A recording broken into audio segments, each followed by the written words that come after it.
Good evening and welcome once again to Solutionary TV. I am your host, Dr. Tatiana, and we always want to remind you our purpose is to be here to educate you about pertinent global issues outside the mainstream narrative, while presenting guests that are involved in solutionary innovations, practices, and inventive strategies for our transitioning society. And in harmony with that, tonight I'd like to introduce our guest, Fritz. Let me tell you a little bit about Karen. Karen is the author and best-selling author, by the way, of Purpositivity, the Feminine Face of Productivity, Time, Team, and Tech. She takes a stand for the sustainable success of the vision and the visionary in using business as a force for good. After graduating from corporate management decades ago, Karen has run successfully 7-figure entrepreneurial ventures while being hired to teach on 5 continents. With her unbridled exuberance about integrating diverse degrees and certifications in tech and psych, quantum physics and cultural anthropology, business and ancient wisdom, we bring Karen and her higher clarity to accelerate in business, impact, and income.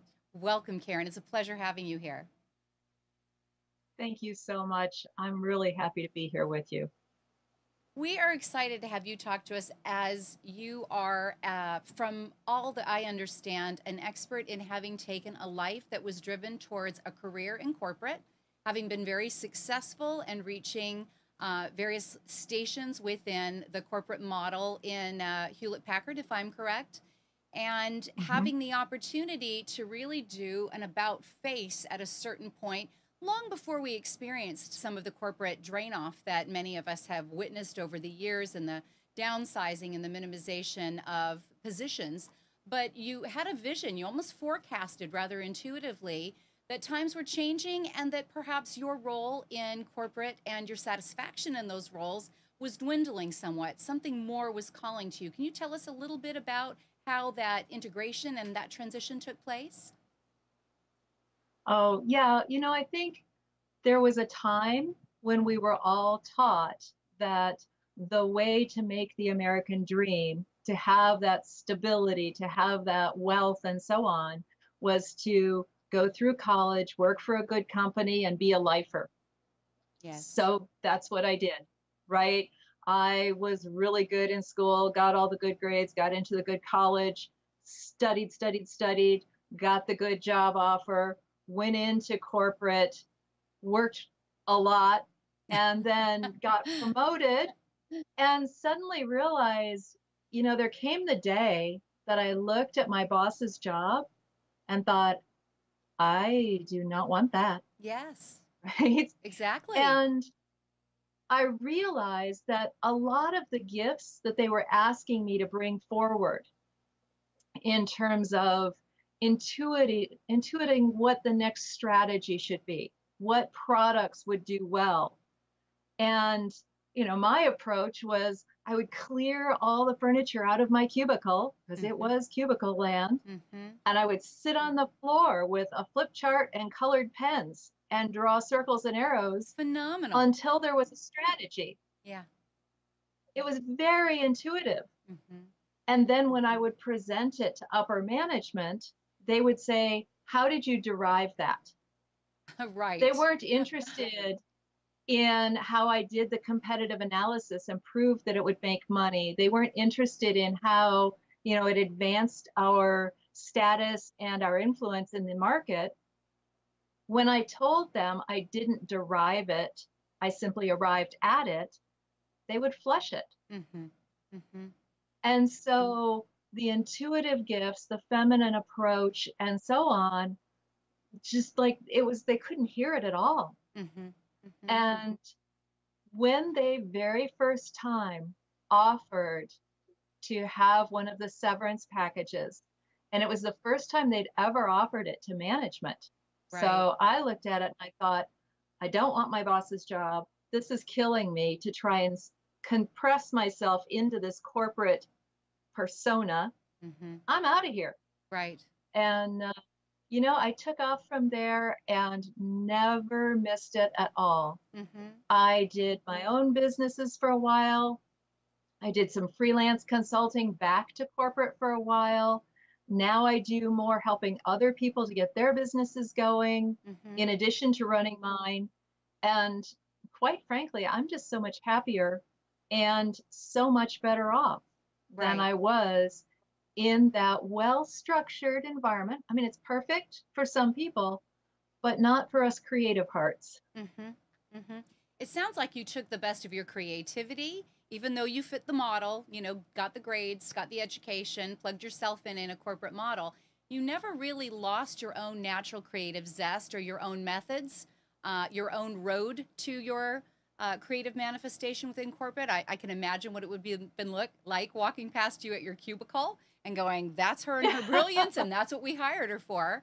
But that really kept that aliveness within you to never really turn your back on what was giving you that juiciness in your creative process, whether it was in corporate or turning it around and plugging it in a contractual way, or perhaps even in an entrepreneurial way. Wouldn't you say? I would. And the truth is, even when I was working the extremely intellectual corporate world, on my evenings and weekends, I was off making things. My Mm-hmm. hands were hungry, and Mm-hmm. I was using my time, my free time, to be able to keep that muse awake and alive. Beautiful. Beautiful. Beautiful.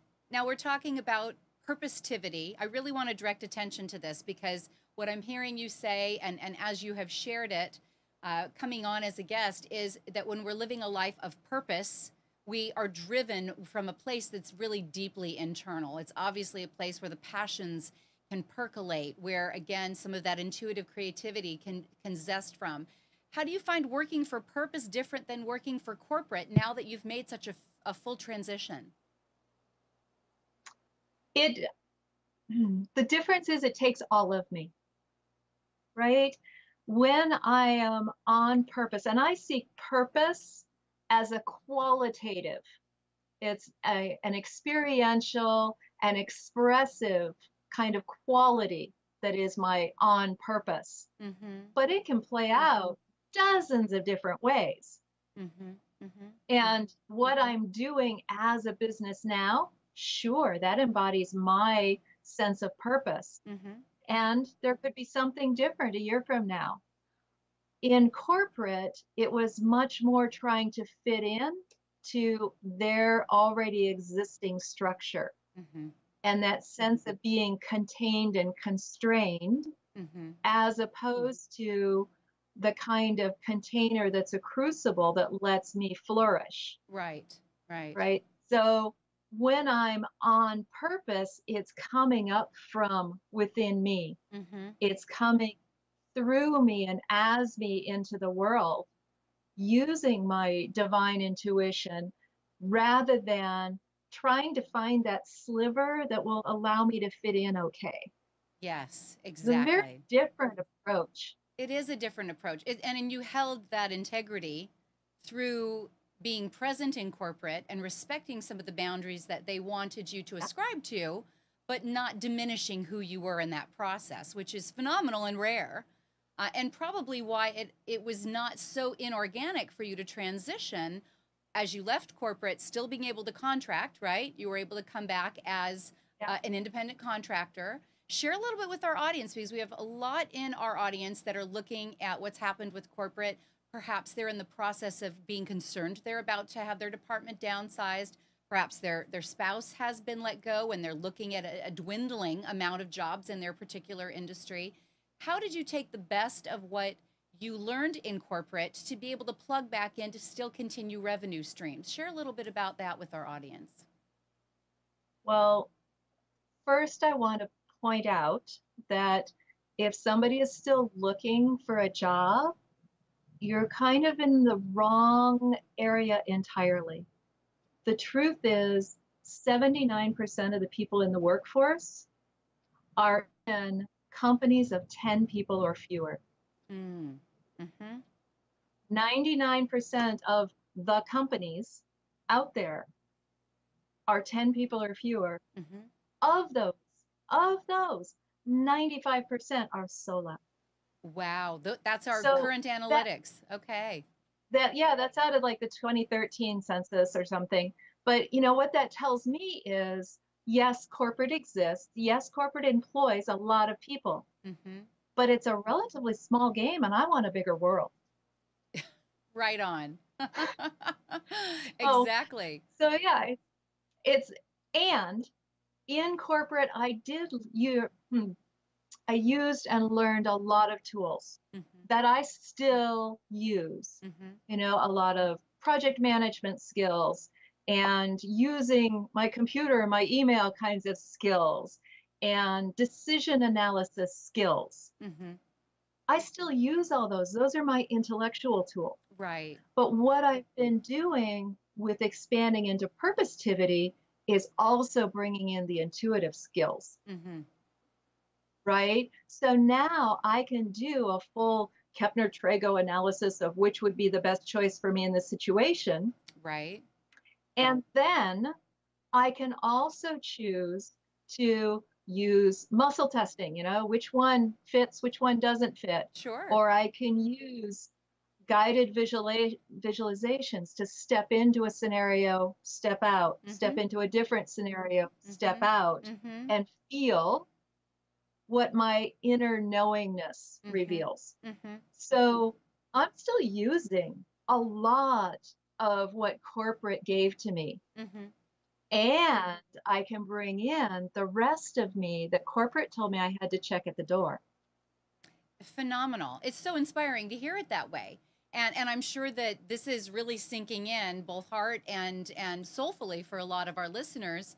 I know that with those that I've worked with in my professional practice with coaching, a lot of those that are exiting corporate or have been forced into premature retirement, they don't know how to plug themselves back in to maybe a consulting opportunity or something contractual or something entrepreneurial. Talk to our audience a little bit about how you didn't have to completely run into a vacuum. I know you stepped out, you contracted, Oh, but you also helped yeah, others that were in a contractual situation, and you really turned that lemon, if some would see it that way, this diminishing asset or this diminishing opportunity, and just into you revived it into a new opportunity. Share that with our listeners. right. Yeah, I think that the ability to build a bridge is hugely underrated. People get this idea of, oh, I have to be able to make it on my own. Oh, I have to be able to prove that I'm good enough and my idea is good enough and we're going to make it right out of the gate. Right. And that's malarkey. That doesn't happen, right? A business has a life cycle, Yeah. and you start as a startup, usually bootstrapping, right? Mm-hmm. For a service business like what I run, you don't need business loans and all that kind of stuff. Right. So you don't need to be looking in that direction, but the bridge building is huge. So when I started, actually, I did my own business for about the first 5 years. Mm-hmm. And it wasn't until I got pregnant and said, I don't have the energy while I'm pregnant to go out and do the marketing and the promotion of my own business. I'm just going to contract. Mm-hmm. And so that's when I took on a contract to do writing and training development, Mm-hmm. right? Which to me was easy. It was a lower scale than what I had been when I left the corporation. Mm-hmm. But the truth is, I got to keep more of the money. So I was making more than my compatriots in the bank. Phenomenal. That's a I, tidbit a lot of people I would kept not that have quiet. guessed at. Uh-huh. Yeah. But when the company decided we don't want to have all of these contractors anymore. We Mm-hmm. want to have a vendor list, and you have to be on the approved vendor list. That's right. I was, oh my goodness, I didn't want to work for Volt. I'd gotten a taste of this being on my own, Mm-hmm. and really, at this point, I consider myself unemployable and certainly unmanageable. You just don't even You're try. too self-managed to be managed from the top down, right? It's an integral Exactly. process for And you now. for me, that's self with a capital S. Yes. And that's what makes it worthwhile for me. So I looked at this impending doom, as you say, Mm-hmm. of they were going to go to approved vendors. And I looked around, and all the other independent folks, they didn't want to work for Volt either. Ah. So I held up my hand and I said, I'll be the front. Mm-hmm. No, I've never done this before. I'm sure I can figure it out. But you guys send me your hours. I'll hold the contract for all of us. Mm-hmm. And then I'll take a 5% uplift and pay everybody else and handle all the financing stuff. Which was so much less than what Volt would have taken. I mean, you just took a nibble Exactly. at it to incentivize it. So this was really a generous win-win, wasn't it, Karen? It was. And I took some research on my part because I had to go and find out, okay, if I take these people on as employees, Mm-hmm. it costs me 20% right off the top. Oh, I I see. can't do it for 5%. Mm-hmm. But if I take them on as 1099 subcontractors, Mm-hmm. it's nothing out of my pocket. I can do this for 5%, and they can keep 95% and handle their own taxes Wow. and benefits and so on. Phenomenal. I learned that much. Mm-hmm. It wasn't my background, but I can go out and learn that much. And I learned that before Google. So for maybe an hour, a few hours a month in billing and managing those contracts, you created a secondary income stream for you, didn't you?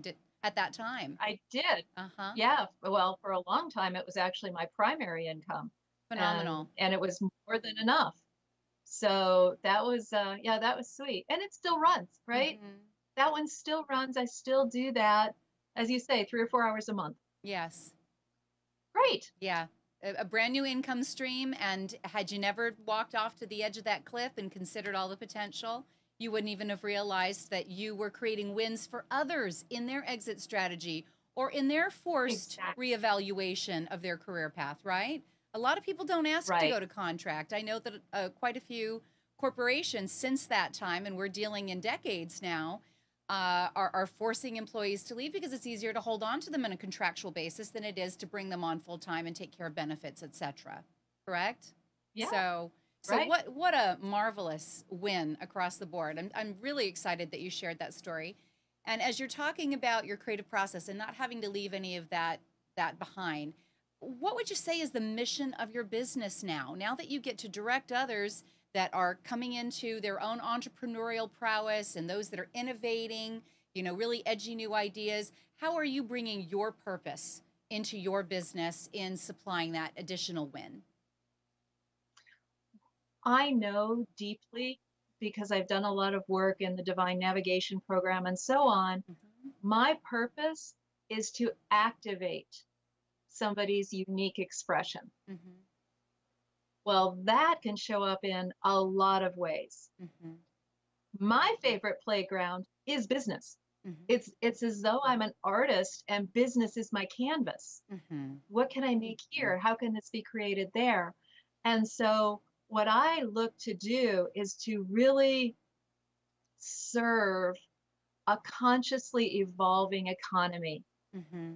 to serve where it's going to provide and innovate sustainable solutions, where business itself actually brings more joy and passion and aliveness Mm-hmm. into the world. Mm-hmm.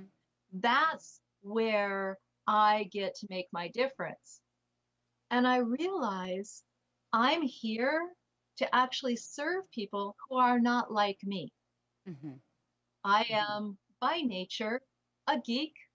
I'm a geek on many fronts. I like a lot of things. I'm fascinated easily. Mm-hmm. And I'm pretty introverted. I love my alone time.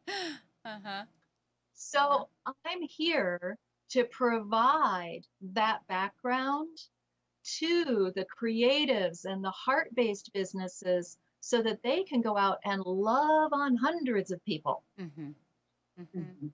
See, that way I look at it and I say, I can see a particular flow from I'm helping this coach to figure out how to file her email because she's not a geek.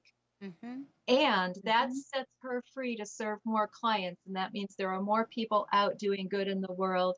And that means there's more joy, passion, and aliveness happening. Yes.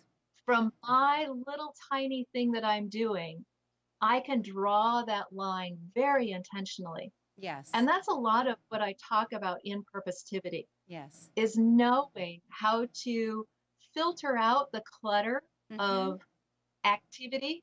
Yes. And only engage in the ones that are going to be on purpose.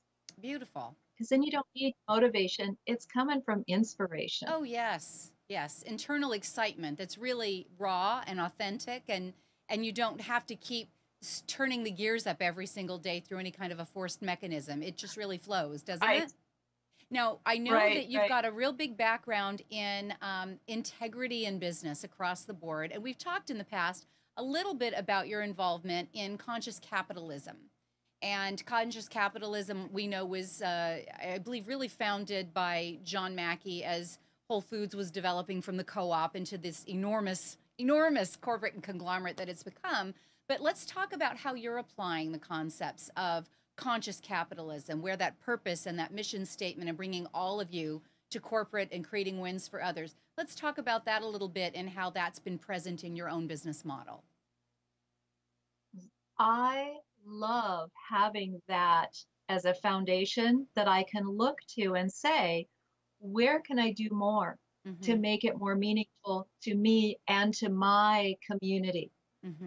Everything from having that, it starts with a shared purpose. Yes. Right? So I'm here to serve people who are uplifting the world through their innovations, whether that's, social justice or curing trauma or environmental kinds of things. We share a purpose. We're all here to innovate that sustainable success for the planet. And that really makes it so when any one of us has a win, we're all excited. You can see that in the public eye. Something as simple as when REI bowed out of Black Friday. Right. Exactly. Right? On principle. That was right. That was them saying, we believe in being family more than being consumers. Beautiful. We are not just producers and consumers. And how much did their loyalty grow because they said, these are our purpose. Who shares it? Exactly. Right? So that's the kind of thing. Then when you say, here are my values, it allows people to come to you or, move away from you. And there are definitely segments of the population that move away from my business. That's a good and beautiful thing because they have their own people to serve them. Correct. Right. Right. I work with the people who are aligned with me, and I do that by putting it on my website. It's very visible. Right. You can see my vision and my values are on the website. I'm not hiding anything. And that transparency, that vulnerability is part of the conscious capitalism and the B Corp movement. That's the next point that I wanted to touch on is the B Corp movement. Go ahead and finish your thought though, please. Treating people as people. Not commodities, not assets, not dwindling. Not exactly. what corporate's known for. Right? I know. Corporate hires interchangeable cogs and looks to create consumers. Yes. And anything they can do to squeeze out their vendors in the process, right? It's all about profit. Yes. It's a very Milton Friedman projection, isn't it? It's very much about bottom line numbers, shareholders, etc., which is, again, a flip from what conscious capitalism brought to the forefront is if you have Right. happy employees, you have happy staff, you have happy clients, you have happy vendors, you really have an exponential possibility in growing that type of a business. Yes? It's a whole ecosystem, and it's really geared to the other half of Adam Smith's model, Mm-hmm. right? Adam Smith's model of the economy, of economics, had two parts. Mm-hmm. One is people will always be rationally self-serving and will optimize for themselves. Sure. I could argue with that right away. As could I I. don't know anybody who's totally rational. Mm-hmm. But the other half was people want to have meaning in their lives, and that will supersede the rational consumerism. Mm-hmm. But when that went into business schools and so on, it's really hard to model that mathematically. Right. So they just kind of let that second part fall away. Mm-hmm.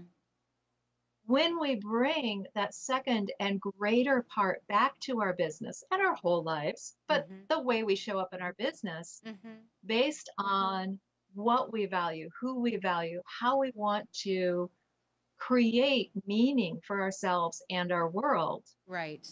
that's where we certainly can gather and attract the people who are like-minded and Mm-hmm. also looking to create a cohesive community Right. around the economy and uplift it for everyone. Exactly. You're talking about such a spatial concept, really planetary transformation. And I do want to jump to talk a little bit about a B corporation. You know, many that are familiar with having been part of big corporate knows that those are generally C corps, maybe S corps from time to time.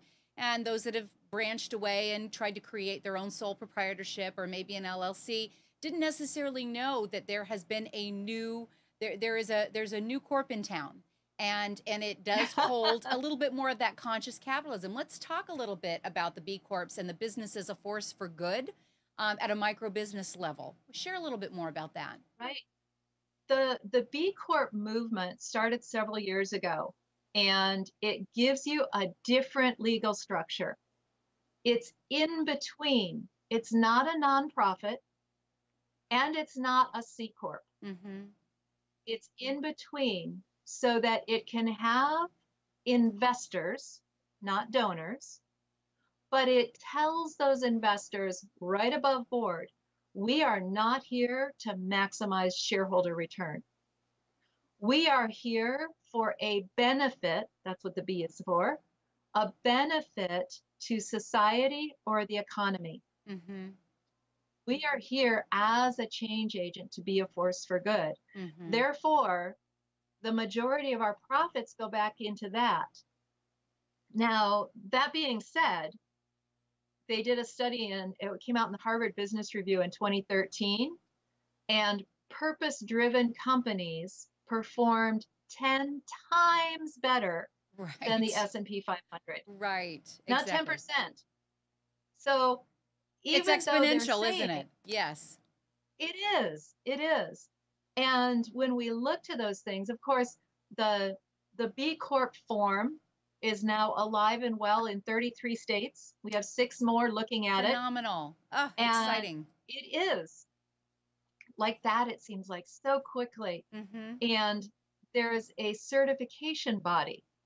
You know, like if you Okay. say you're an energy conscious company or building, you might get LEED certified. Mm-hmm. Well, to be a B Corp, you get certified by B Lab. And Okay. they have an assessment that they put out Mm-hmm. for all the things you can check, and Karen, then is this an choose to get back. independent agency? This isn't a governmental oversight board. This is an Nope. independent agency for B Corp? Okay. Yeah, yeah. Clarify that. Okay. It's a company of Boulder, Colorado, Mm-hmm. and they go through every facet of a business Mm-hmm. to say, you know, what are you doing around purpose and values? How are you treating your team members? How are you Wow. handling your finances? What's your energy footprint?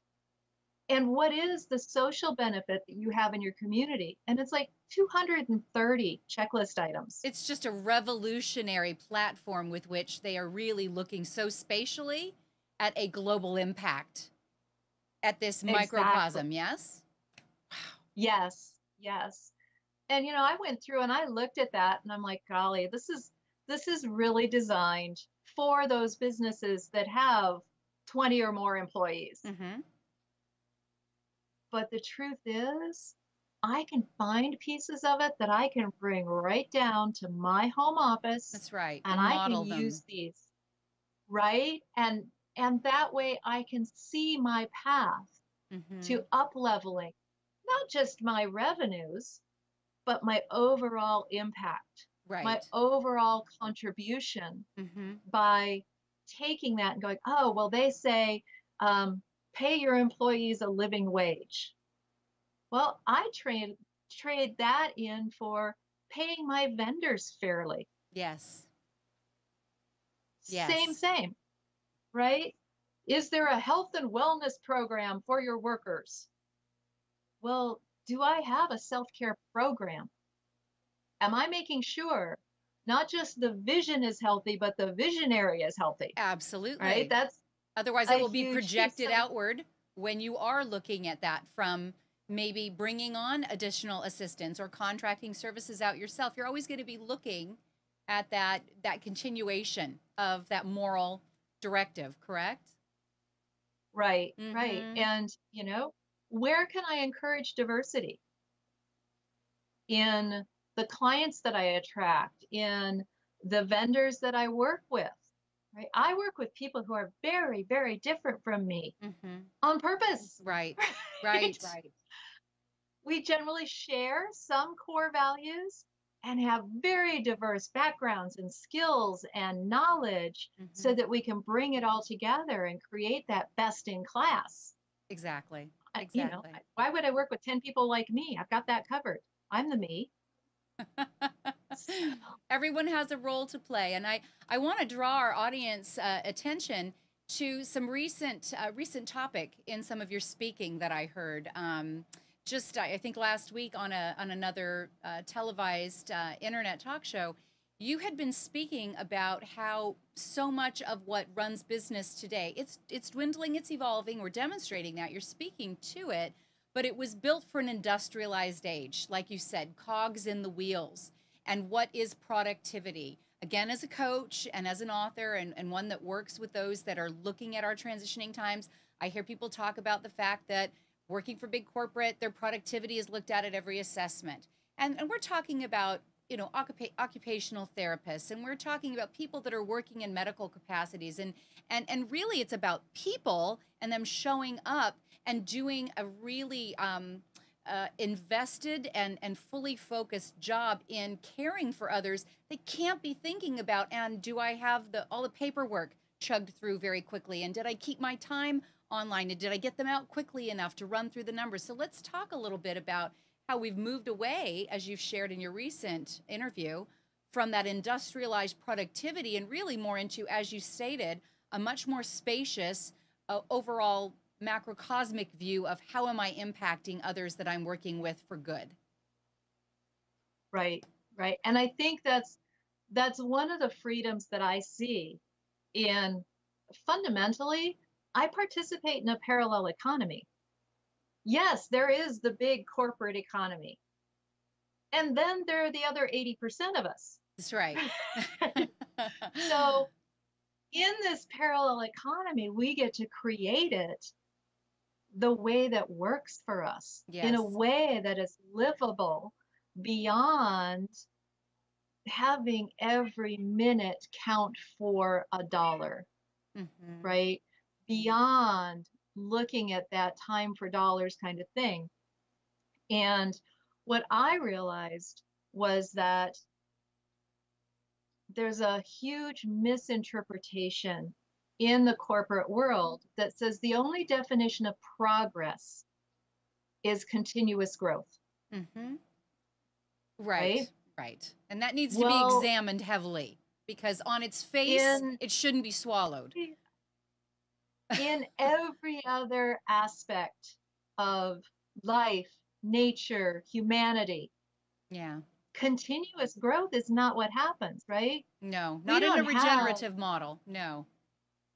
summer doesn't come and then keep getting more and more and more summer, right? Yes. It cycles back around into Mm-hmm. fall and winter and spring. Mm-hmm. It's cyclical. Yes. And morning doesn't come and then keep getting more and more and more day. Mm-hmm. Even in my body as a woman, right? There are cycles, there are rhythms. And when we choose to operate in harmony with those cycles and rhythms, it takes some radical self honesty Yes. to acknowledge, where are my rhythms? Where are the cultural rhythms? Where are the seasonal rhythms? Mm-hmm. And how does it affect? How does it matter? Mm-hmm. And then to be able to design around that, Yes. to design, to say, you know, my personal best creativity is between 7 and 10 in the morning. So I tend to block off that time and not talk to people. That's not my hours of office time, Mm-hmm. right? That's not when I'm available to meet with clients or vendors or anything. That's when I'm creating. Mm-hmm. And by knowing that, I simply tell people and I ask them, what is your creative time so I can honor that? Oh, nice. Yes. Right? And then we build it in and we find our common ground so that when we show up in our together time, we're both at our best Exactly. for Far better being together. productivity, far better collaborative, cooperative communication, right? Because you're really showing Right. up closer to 100% rather than I left the cell phone in the purse and I didn't manage to get the notes I intended to bring because we overtask ourselves when we're not in rhythm. We're not honoring our seasons, getting the family things taken care of. And that's the beauty of being an entrepreneur, a consciouspreneur, I know is a term that you use. We still have many of those, Karen, that are still dealing with corporate, and they are carrying the job sometimes of two, three, or more people, and they're the survivors, right? Let's talk to the survivors a little bit. If we want to help them reclaim who they are, where they are right now, we're not necessarily, pulling up the flag for a massive exit, but we really respect where everyone is, and we want them to be their whole selves. We want them to be healthy. We want them to feel like their families, their time is maximized, their personal time, as you said. They need to get down and get their hands into something, as you have described as was essential for you. How do we talk to those survivors in helping them bring more of their whole selves to where they are? Remember that I said at the start that purpose is a qualitative experience, Absolutely. right? So by identifying what are those qualities Mm-hmm. that really are coming through us from a much deeper place, and how can I play those up, Okay. right? It can be as simple as talking with the boss. I know he's asking for something, but you're also offering something Right. and making a 5-degree shift, right? Making a 5-degree shift where, you know, something for me would have been I light up when I teach. Mm. Dear corporate boss, could I do a lunchtime workshop once a month for that department over there? Mm-hmm. Because then I can come back to the work that I do for you, Mm-hmm. much higher vibrancy, Right. engaged and ready to give, Mm-hmm. because I am more. Yes. The reciprocity was there, Hard to wouldn't say you no, say? Mm-hmm. right? It's something where I can recognize what are those things that are so aligned with my soul Mm-hmm. that just participating in them 5%, 10% more Mm-hmm. is going to help me feel alive and draw that line. Nobody is in healthcare by accident. That's right. There's convictions Those behind those people, choices. right, right. They are in those positions because they honestly care. They deeply are connected with helping people to have a better life, a Mm-hmm. better experience of being alive. Mm-hmm. And so, even being able to draw the connection to, therefore, I do the paperwork, Therefore, my department gets funded. Right. Therefore, I'm here to serve next year. Mm-hmm. The paperwork still sucks. It's not like you ever have a business or a work world that's 100% joy. Mm-hmm. You still gotta, for me, I'm also the chief janitor. So it's all there, Mm-hmm. but you recognize why it's there. Mm-hmm. And sometimes the suckness passes, Mm-hmm. as opposed to then carrying that home and bitching about it and whining and complaining and saying, I had to do all these things that Right. weren't aligned. Maybe they were, Mm-hmm. It's right? really an So there's, attitudinal shift, isn't it, Karen? You're plugging yourself and to in. asking, Okay. Plugging yourself right? in Where can I where you shift? are a little bit more, asking for a greater bandwidth of creativity and ingenuity to bring more of yourself into that environment so you get fed, because it really is about the law of Yes, reciprocity. If you go to work and you're dreading it every day, it is a depletive nature to your system. It's impossible for it right. not to be. We are all vibrational beings. We're all experiencing resonance or lack thereof. So we're even bringing that to work and we're draining off of others. You're walking around like a human vampire when you're really that dismal in that environment. So I'm hearing you say, bring more of yourself, find ways to demonstrate some of your other talents, your skills, your offerings, and then work on that attitudinal shift where you are as well, so that you recognize how many areas that maybe were not your favorite tasks, if you will, or projects, you can bring more grace to, perhaps. Yep. Okay. Yeah. And I think when you're in a structured environment like that, a structured environment is a beautiful container for somebody whose personality style desires that structure. Mm-hmm. It's not wrong. Chances are the gal at the next desk or the gal out in the other office might like those things you hate and hate those things you like. So sometimes you can work with your coworkers Mm-hmm. to choose to redistribute. Mm-hmm. You know, I like the pink jelly beans, you like the yellow jelly beans. Mm-hmm.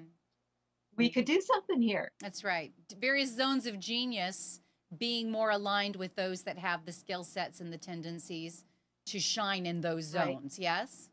Okay. right, right. And see, that's where, to me, there's my zone of genius.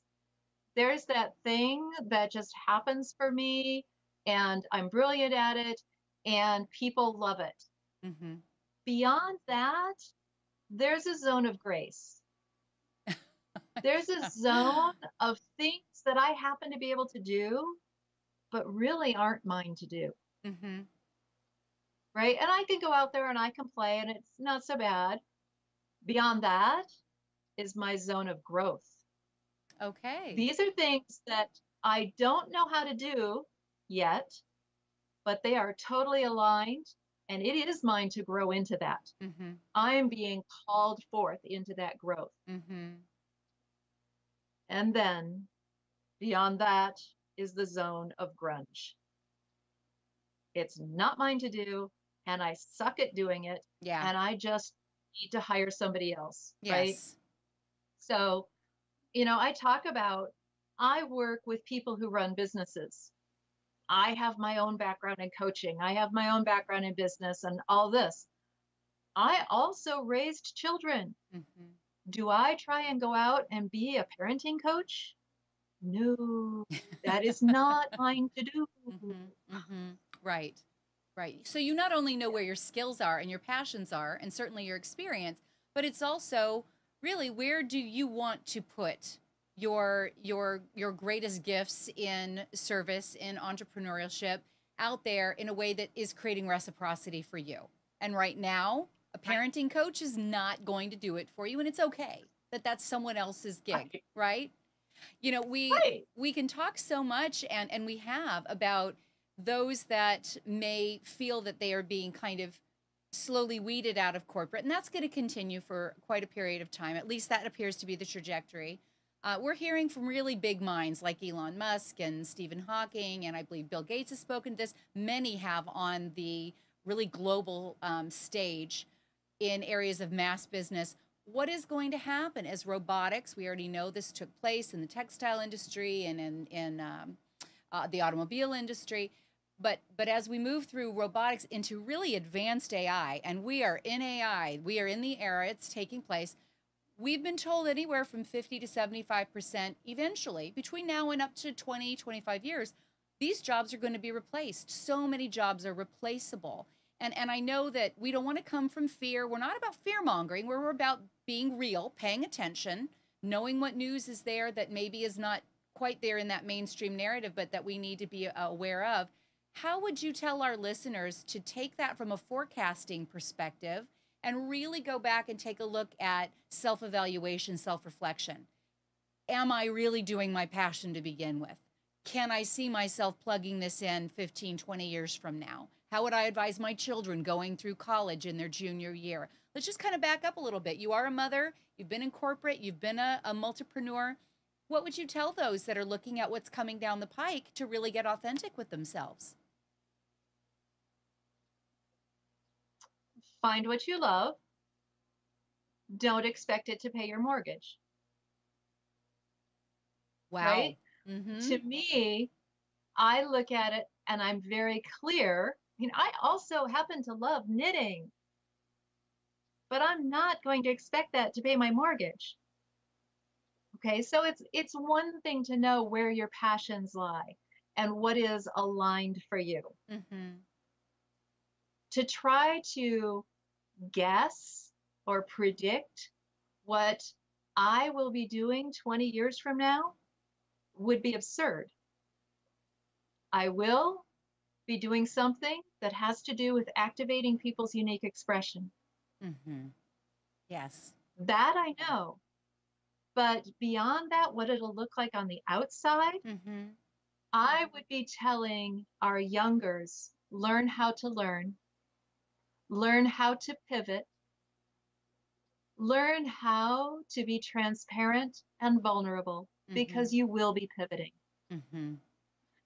The truth is, it's your life. You can't get it wrong. But the other truth is, you are constantly evolving. The world is constantly evolving. Everything evolves. Nothing you do sticks. So you cannot get it right. Stop waiting. Beautiful. You can't get it wrong. You can't get it right. Have fun with it. Mm-hmm. Learn, grow, adapt. It's a cycle. You spoke about the divine coordinates. I know that this is a certification, a coaching certification for you. I know that it has to do with really finding one's purpose. Would you also speak to that for those that may be exiting or might find themselves, being replaced by some future technology? How would you guide them to find their purpose so that they stay in that trajectory rather than looking at just the vehicle and thinking that the vehicle is what defines them? Right. Knowing what those qualities are or the energies that your soul intends for you to express and experience is huge. Divine coordinates and divine navigation happen to be the most succinct way I found to do that, because it maps to the head, the heart, the body, and the soul, and knowing how those come into coherence. So they're all working together instead of like this, right? So something like that really allows you to know what is aligned. And it teaches that sensing of, is this mine or not mine?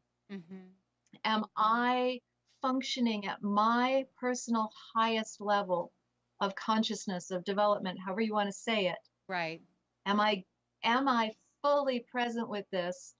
Or is some part of me still hiding back in conditioning? Remember, in corporate, professional development is usually learning about how to hide yourself, how to wear the mask better, right? So from school, religion, corporate, all of it, has tried to diminish our shining. To learn to open that up and go ahead and shine is an evolutionary process. Right. More and more of us can come through. And each time we up level from the inside out, more possibilities open to us. Right. That waking up, though, That's Karen, is a challenge for a lot of people because, again, to try to fit into that mold that we have been driven into when we're talking about corporate in particular, we want to not make ourselves visible at inopportune moments. We don't want to show too much vulnerability or too much humanness. I've had clients and colleagues that don't breathe properly anymore and they've got issues with their extremities. Their blood can't flow, their oxygen can't flow to their feet, to their fingertips. They get brain fog because they've been sitting in so many board meetings one after the other, shallow breathing so as to not draw too much inadvertent attention. Or they've been holding their, forgive me for saying, their bowels or their bladders for so many years. The natural stimulant that our bodies communicate to us is something that's been dimmed down almost completely to the point that their bodily functions are not what they used to be or what would be ideal once they step away. So just being in that reflection is a whole encompassing aspect of taking a look inside, is it not? It really asks you to get real at 100%. What else do you want? No compromises. I mean, who wants to go around living 10% of their life? Seriously wants to go around, right? They don't. You say that waking up is difficult. I would posit that the opposite is much more difficult, right? That the waking up might involve a shift in how we participate in economics, right? A different job, become an entrepreneur. Entrepreneurship's not for everybody. But when it is for somebody, trying to stay in that seat in the boardroom and do all the diminishment that that requires is slow death. Right? Now, there are some people in those boardrooms who know they are already there to make a difference. That is their work. They're the ones that are turning around these companies to make them go to a triple bottom line. They're the ones that are turning around these companies to engage in philanthropic programs, right? They are there on purpose. And there are an awful lot of people who are just trying to play along because they're seeking the approval that will allow them to stay in a position that's not serving them or the planet. Right. Right. Because there's always that fear. That's the survival instinct that we want to be able to take care of our families. As you said, knitting may not necessarily pay your mortgage. So I'm willing to take this job that really is not my niche. It's not my best fit. It keeps me up nights. It takes me away from, getting my children prepared for bed. And we're looking at bringing this old model of corporate, this old model of kind of the Milton Friedman. It's all about the money. And like you said, endless growth, commodification. Seeing one another through an HR perspective of talent and assets.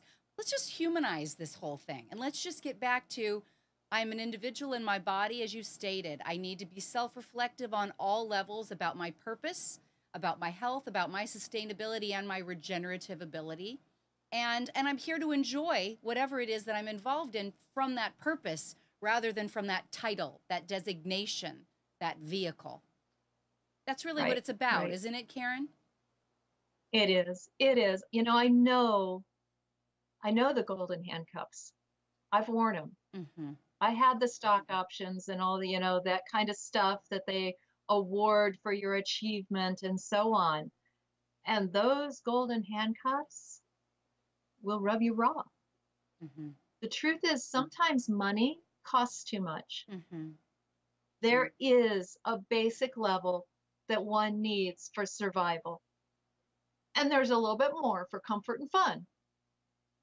But this concept that's been promulgated through the society that we all should want to be multimillionaires and so on, Right.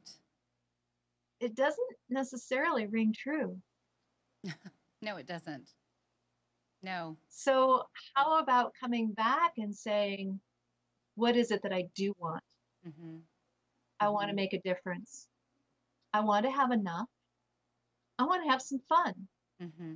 I want some freedom, right? So, there are specific things that we can come back to in addition to dollars. I'm Exactly. not going to say instead of, that's silly. Mm-hmm. I'm also in business, and business is about making money. I like At making this money. time, we're still working with greenbacks and currency, correct? Ones and Right, zeros. right. Mm-hmm.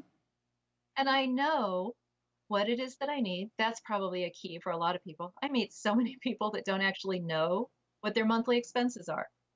Uh-huh. So know what you actually need, because then you can see how many degrees of freedom you have in between. Right.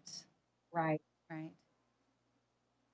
So Yeah. as we're kind of coming full circle and bringing it back to how we're having a difference, not only for ourselves, claiming our own energy, but also talking about what's already been done. We really do have a conscious capitalistic model. We can work from that. We can even bring inside Ah, the system more consciousness through energy leadership, awareness, how we run our example.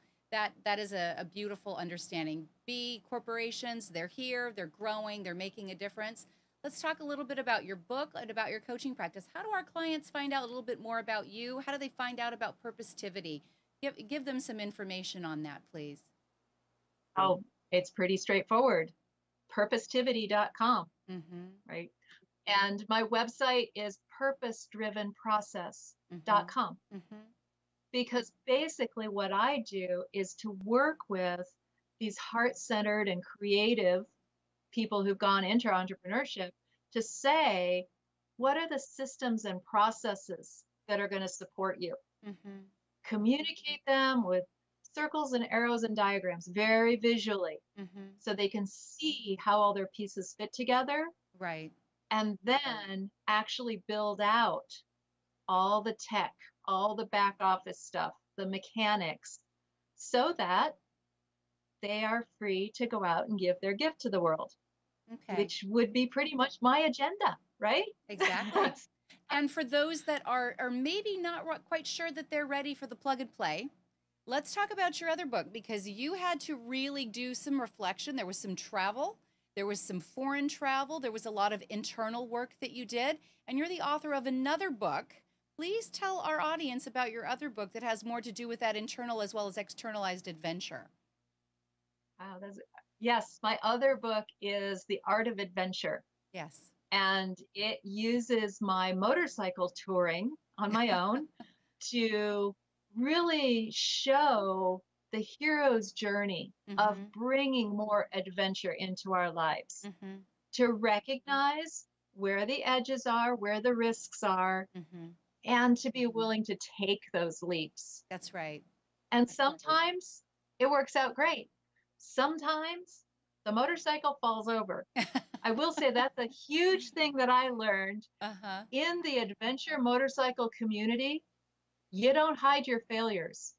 Man, when you go down, the first thing you do is Mm-hmm. pull out that cell phone and take a picture Mm-hmm. to prove I was living at my edge, Yes.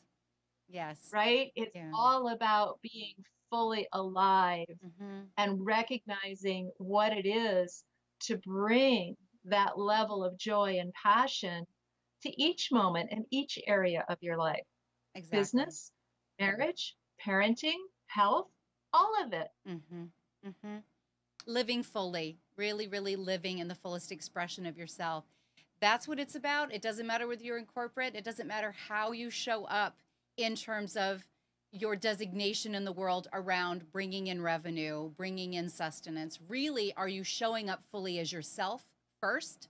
Are you coming from a place of purpose, coming from a place of reflection, and living a life that is worthy of telling in your own art of adventure? Karen, it has been such a pleasure having you here with us this evening. I really think that you drive home the example of that living on purpose and coming from a place that is not stuck in one title or one way of being, but really always reinventing oneself. And I hope that our audience does go ahead and take a look at your site, read some of your books. And I just want to bring back to our audience, we're here talking about transitioning times. We are in them. They're not going to stop. They're just accelerating. And we hope that we are able to bring that content to you tonight. Remember, you are the solution.